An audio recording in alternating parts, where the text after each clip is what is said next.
natembanirizaako buli omu gyasizira okubeera nga te agoberera welcome yet to another edition of Hard Pro UG era nga gwe kasitofuna ka notification awo ng'omanya nti obudde bubeera bwa lugambo ku biki ebibeera bigenda maaso mu ggwanga Uganda ne bwera w'eggwanga yonna yonna era nga gwe ate nagwe nga tosubscribinga kujukiza nti subscribe ne ka notification bell kakoneko akateke mu all notifications kajja kuleetera option 3 teeka mu all notifications kitegeeza ki nti buli wona bataddeyo video ojja kubeera nga te ofuna bufunyi ka notification awo nti kakati waliwo ekipa ekisobola okubeera nga te kigwa wamutsa Hard Pro UG era nga munzikiriza emmere nga tentumirako abaana babeera oba balabira mu ggwanga Uganda big up ne South abalabira South Africa awo mwe bali nnyo ddala okubeera nga te mugobera obubaka bwammwe abwasobodde okubeera nga te buntukako era nga neyanza nnyo neyanzeege abaana balabira Namibia by the way video eno eri dedicated ku baana b'e Namibia era nga byonna byogenda okubeera nga te olaba oba byogenda okubeera nga te owulira biviira ddala ku source ku baana abali e Namibia awo abagampa era nga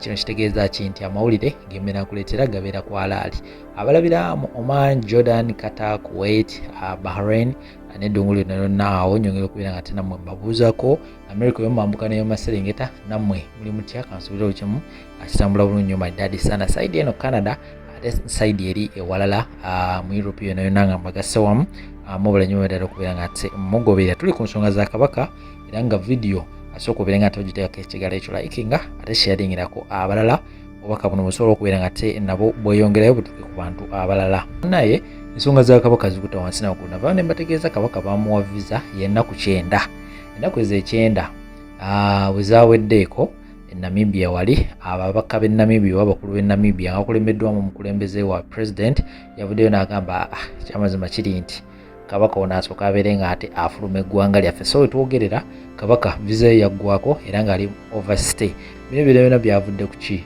byavudde kubeera nga ate abantu bataddewo akaliro ak'amaanyi kibayita people power our power abantu ab'enjawulo mu nsi ez'enjawulo nga America wali Canada wali mu UK Sweden abantu babadde nga beekalakaasa bwe balumba president's office juzi awo nina ne bennabaterawo abalumba office ya Joe Biden nga bagamba nti eggwanga lya Namibia alyavaayo ne libeera nga teriwamba Kabaka Ssaabasajja Kabaka so eggwanga lya Namibia ne libeera nga liyisa ekiwandiiko jjukira twali tetumanyiwa Kabaka waali ewatuufu n'oluvannyuma lwa pressure ey'enjawulo abantu gye baateekawo eggwanga lya Namibia lyavaayo ne likkiriza nga Kabaka ffe tumuyina era ng'ali mu ddwaliro eri abaliko obulabe ku bwongo oba oyinza okubeera nga ate nkiyita so pressure yasusse ekyamazima era nga basazewo babeere nga ate bamutikka era nga very soon agenda kubeera nga ate atuusibwa mu ggwanga Uganda sinakindi ateeka okuba nga yatuuse era nga bwe nabategeeza ne bagamba nti buli wamu yonna ninayo ensonda oba ninayo abantu bange mu ggwanga lya Namibia eyo mu ddwaliro lye limu eryo nina already abantu abaliyo era nga bigona bonna ganaabagavuddeyo ajja kubeera nga ate nga bawa naye nga ekintu kyali kyangu nnyo Kabaka yali badde tatikkibwa naye ekintu kyali kyangu nnyo abantu babanja Ssaabasajja Kabaka nga babanja Katikkiro amugamba munaye sikubiri nga tutulagu Kabaka twagala kubeera ate tumulabako Katikkiro ng'agamba nze kakati bwe naasindikayo abantu babeere nga bamulaba kakati nzija kujjula kakati simanyi mujja kukola mutya so ekyo kyaleetawo okubuusabuusa mu mitima nga buli omu yeebuuza Kabaka ono gy'ali oba taliyo twayitawo ebbanga ttini nnyo ne tubeera nga tetulaba vidiyo era abantu ne bagikubamu ebituli ne babeera nga bagamba nti vidiyo eno teri kwalaali vidiyo eno erimu saayansi era nga ensonga ezo zonna zizaleetera abantu okubeera nga tebongera okubeera nga beekalakaasa n'okuteeka eggwanga ly'e Namibia kugambye ze ennaku 9 zagenza okubeera nga teziggwako ng'abasajja bali ku pressure y'amaanyi nga balaba ennaku tezitambula ate nga bandyagadde okubeera nga te batassa Ssaabasajja Kabaka abeere nga ate afuluma eggwanga lyabwe era nga gigava eside ey'e Namibia basobodde okubeera nga te mubirabe ejjo ku TV ya NTV era nga ngenda okubeera nga te nyongera okubeera nga mbatirawo obutambi obwo mwongere okubeera nga temumanya biki ebiriwo ku nsonga za Kabaka okutikkibwa kwe kuva mu ggwanga ery'e Namibia akomezebwewo ku butaka so byonna binaddirira nja kubeera nga te mbibateerawo awo Sheikh Ashraf wali nnyo mu kubeera nga te go99 ebizibu ebyenjawulo munonyeeka enamba y'essimu yo eryawo munonyeeka ajja kubeera nga ate akujjanjaba akozesa dduwa beera nga tomunoonyako buli kimu kijja kubeera nga te kitambula bulungi nnyo maali dadi sana akamata video zino ate nkumuona mawulire amalala mangi nnyo temuvaawo Gavumenti ya Uganda evuddeyo ku mawulire agatandise okusaasaana nti gavumenti ye Namibia yaganye okwongezaayo visa ya Ssaabasajja Kabaka wa Buganda Ronald Muwenda Mutebi II ng'egamba nti balina okuwa ekitiibwa ekyo ekyasaliddwawo abakulu bannaabwe mu ggwanga erya Namibia.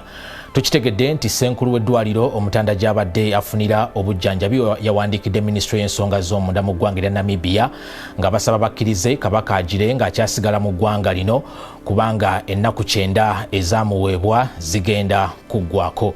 Abakulu e Namibia baganye nga basinzira ku tteeka eritaganya mugenyi kusukka nnaku 9 ng'ali mu ggwanga lyabwe. Ku nsonga eno twogeddeko ne Minisita omubeezi w'ensonga z'ebweru Okello Oryem wano mu ggwanga n'abaako by'atangaaza.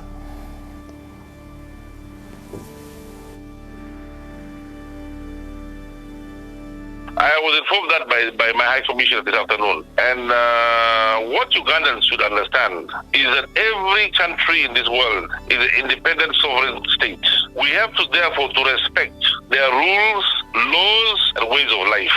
Since Kabaka went to Namibia for his private treatment or private rest or private whatever it is, there are many people who have turned Namibia as if it's a market where you just travel and even in and out when you wish. And as a result of the recent arresting of some people who had gone there unlawful, resulting into bad publicity, Namibia has decided that it's not worthy of them continue with this kind of publicity which the Ugandans are creating.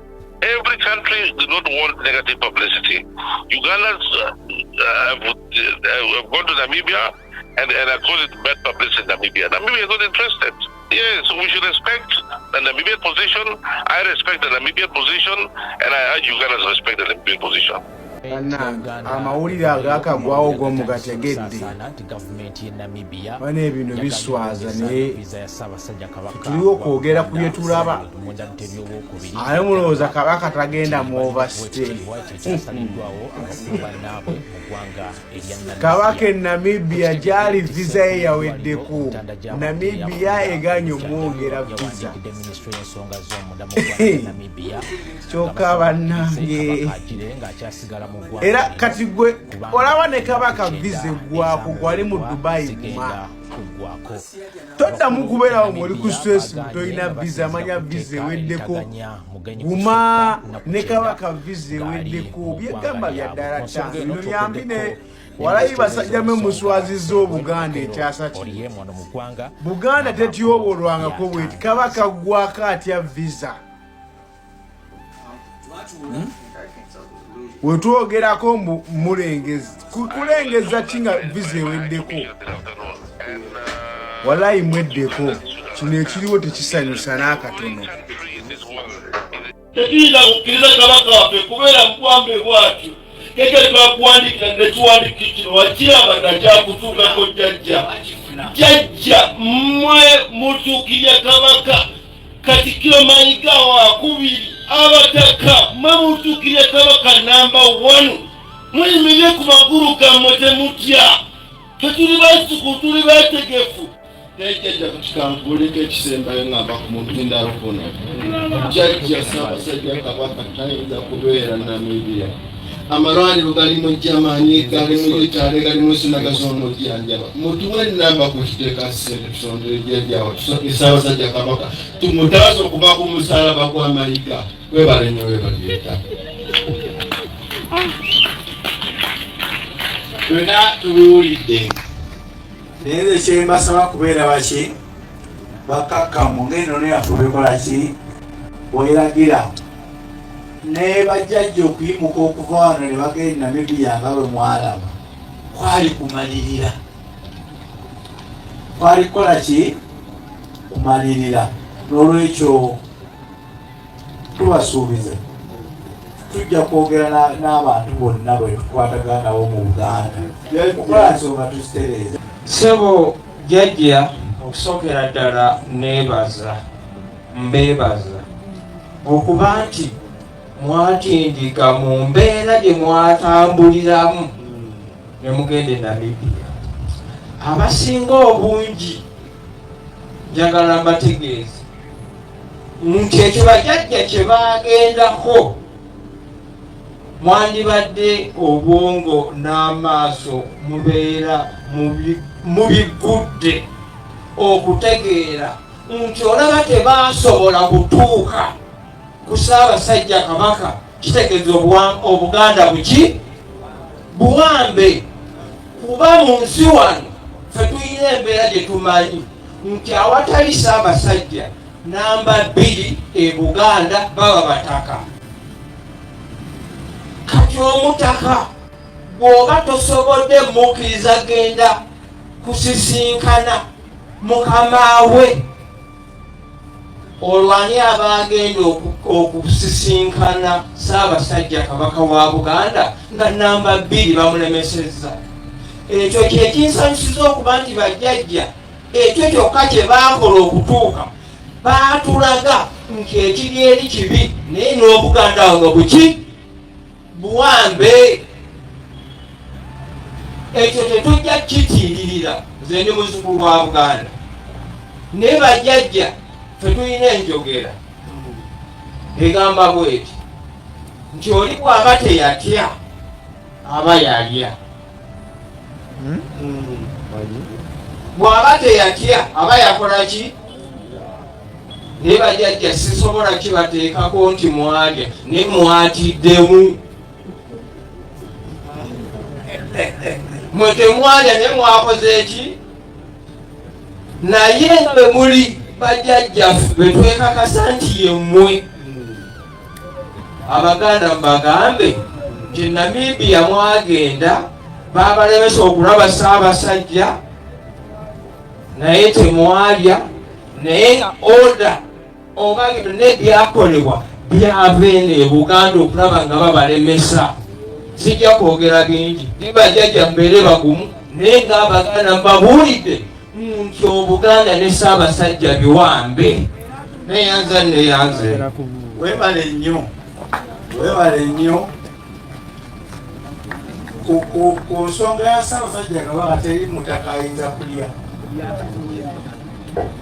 tasobola. Ebyo tekiriiyo. Tubabuulidde nga temunaba natubuuza. Twabeerangawo lunaku n'olumu bataka lwe baali bawakanyirani ne Kabaka waabwe. Tetubeerangawo, tubawadde n'ebyokulabirako bingi bemuyinza okujjukira mu bbanga lino. N'olwekyo tubeebazizza, mwebale nnyo, mwebale ddala okujja. Guno si gwe gusoose, ate si gwe gukoze eki, si gwe gusembyeyo. Ensonga zikyali nnyingi, waliwo nezimugambe esigadde mu liiro. Tujja kudda tuwabuulire. Ssaabasajja e Namibia twakakasa nti akola ki? Gyali. Ebyo oluvannyuma nga bimubuulidde naffe byatugwa nkoto, tetuyinza byogerako. Olugendo lwe Namibia tugenda kudda tubanyumize, naye kye tumanyi era kye twajjayo ndi Ssaabasajja Kabaka gyali. Ekyo twakimanya. Ssaabasajja Kabaka ali ludda wa Namibia, era tumanyi nti essaawa yonna Ssaabasajja Kabaka ajja kulabika eri Obuganda. Naye tulina okwebuuza kungi. Tetwagala kubagamba kintu nga tetukwataganye na buli akwatibwako ensonga eno. Nga bwe tubayisa olwaleero tujja kubayita n'omulundi omulala, si wala okuva kakati mubeere bagumiikiriza katono, tujja kubayita. Ani ayinza okugoba Ssaabasajja Kabaka? Tekisoboka. Naye tekisoboka. Bwe kibaayo yinza kubeera nsonga ndala. Ffe nga abataka abaali e Namibia twamanya nti Ssaabasajja Kabaka e Namibia akola ki? Gyali. Waba ekiteeso eky'olukiiko lw'abataka, abataka okugenda e Namibia kyayita mu lukiiko lwaki? Lw'abataka. Kiwandiike ne miniti osobola okugifuna. Ekyo tekiriiko kubuuza. Abataka bayinza okuba tebagobera mitendera, naye twali tulina eddembe ery'okutambula, era twatambula, era ne tukola ki? Ne tutuuka. Twakomawo ku kisaawe nga twakomawo nga bwe twagenda, kwali kusalawo kwaffe. Kwali kusalawo kwaffe. Omanyi omutaka gwolaba wano Kyaddondo, wano waliwo abantu babiri. Waliwo nze Mbuga Eramula, ate waliwo naani? Ne Kyaddondo. Kyaddondo yakabeerayo emyaka 8, ate nze nakabeera emyaka nga 5 n'ekintu. naye ate Kyaddondo awuliziganya n'embuga eramula. Oyinza okulaba nga kyenkoze kyawukana ne kyolowooza ne kyewandibadde ogamba. Naye ate ffe mu ntambula yaffe ng'abataka bajjajja ate tulungamizibwa mu amaanyi ge mutalina. Olwo kyemba ŋŋaanya okukola kati simbasiganye kikola nga nze naye mba nnungamiziddwa. Waliwo emitawaana egigudde olwaleero era gigudde Boston. Mawulire si malungi, amawulire agaguddewo kanga bategeeze mangu nziruke. Waliwo omuwala mupya Munnayuganda abadde yakajja mu Amerika yakamalamu ekinene ennyondoozi akamalamu emyezi 3. Yatuuse ng'afuna omulimu gw'abakadde. Byafunye omulimu gw'abakadde ng'agenda akola. Bwe yatuuseeyo okukola abadde afunye shift ya kiro. Omuwala agenda asimagirira ku mulimu. Bwe yasimagiridde ku mulimu kumbe omukadde gwakolako ndowooza ye bano abakadde abalimu ebitambo abatambula ekyo ne bafuluma. Oli yamugiddeyo omulimu ng'agumugira jjukira omwana takkirizibwa kukola. Kati omulimu gwe yafunye ono ng'agenda afuluma ennyumba ekiro ng'agenda yeebaka omukadde. Ono bwe yeebase ng'abulizaako omukadde ng'agenda afuluma ennyumba. Jjukira omulimu gulaga nti gwa Margaret Nanfuka. Otegedde naye ng'ataagukolako ye Nakiberu Harriet. Kaakati famire olwazze nga bakwata ono nga bamukwata bamuteeka mu kkomera. Bamubuuza gwani amannya go nti nze Margaret Nanfuka. Alimba agasseeko okulimba atajjukira eyamugiddeyo omulimu yaani ye Nakiberu. Eyamugiddeyo omulimu ye Margaret gwe baakutte ye Nakiberu. Kati nga bali bamubuuza nti gwani nti nze Margaret. Nga bamukwata nga bamukwata. Bwe bamukutte nga bamuteeka ku poliisi. Mukumuteeka ku poliisi yasoose kulimba mannya agatali gage. Pocho kwogera ekituufu nti nze gundi ye olwamukutte ku poliisi ayogedde mannya gaani gannannyini mulimu nti ye nga ate si ye. Kakati munange omuwala nga bamukwata nga bamuteeka munda mu kkomera. Kati mu kumuteeka munda mu kkomera nga bamuteeka mu system. Kumuteeka mu system nga bamuvunaananga nannyini mulimu. Bagenza okwekkaanya ennyo okumutunuulira bw'ati nga gwe basibye ate si ye wabula basibye eyeefudde kyatali. Munaye kakati omuwala wenjogerera essaawa zino ali mu mikono gya gavumenti. Yasoose like n'alimba amannya ge ate ku ssaawa esembe amannya ge amatuufu ne bagategeera nti ye gundi. Kati nga ate banoonya nga bamubuuza gundi ono aliwo ono gwe weeyita ye aliwa. Nga bakubira gwe yeeyita nga ye abagamba nti simumanyi simulabangako simanyi na gy'abeera. Ng'ono gwe basiba agamba nti abanaye kanjogera amazima nti munkutte nti ye nze nagundi. Gundi oli yeyampadde nti nze nkolenga gundi. Ono nga mga simumanyi simulabangako. Munnange bwe twogera emisango giri mu kooti oli baamukutte bagenda kumusiba. Kaakati oli ye baamukutte bamuvunaana naye kati tebereza ate nenannyini bintu yamuleetedde emiki emitawaana gwe bakutwala ku mulimu bakutwala batya ku mulimu n'otandika okwebaka.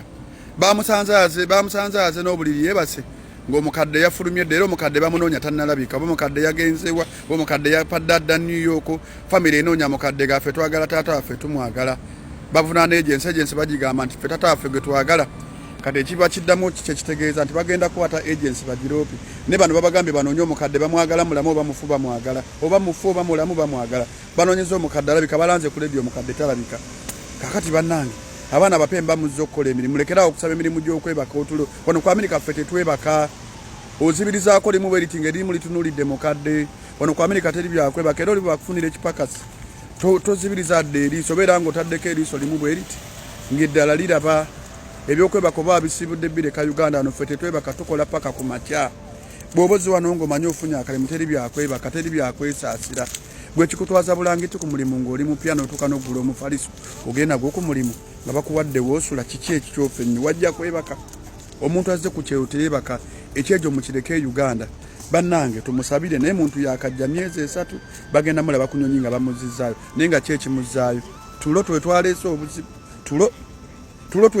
obuzibu tulo kati yebakidde ku mulimu omukadde yabuze banoonya omukadde tamulaba bo balowooza yabadde ku mulimu yaani ye Margaret kumba ate yabadde ku mulimu yaani mulala kakati ono yaleetedde munne ebizibu yabadde ayamba muntu naye afuna ekyokulya gwe yayambye byamutuusizzaako yatutte tulo ku mulimu bannange mwegendereze abantu abamu bw'oba mumanyi nti omuyambyeko at least muweki bwe mba musobola muwe mwanya agende ng'ali emwanyi ku mulimu bwe kiba kigaanyi bw'olaba ng'omuntu alimu otulo afazaali muwe Red Bull agende nga Red Bull nga teri byakwebaka bwe kiba kigaanyi wano waliwo amayirungi bagatumye Uganda amakalu gamu abeere nga agali aleme kwebaka otherwise bagenda tuleetera ebizibu funa munno oba manyi nti alina otulo mubuuzo waayo webaka ku mulimu nti bw'aba yebaka ku mulimu nti ye amayirungi bagatunda byogali wano mu bannayuganda bagatunda mu sitoowa muwe amakalu ameketemeketeko alireko kobiti munangu anebulayo ojja tumanyi ku lyobiti ofundikira omuyize nze mbabuulidde endowooza yange egamba bw'oba olina gw'ogenda okuyamba ng'agenda kukola mulimu gwa kiro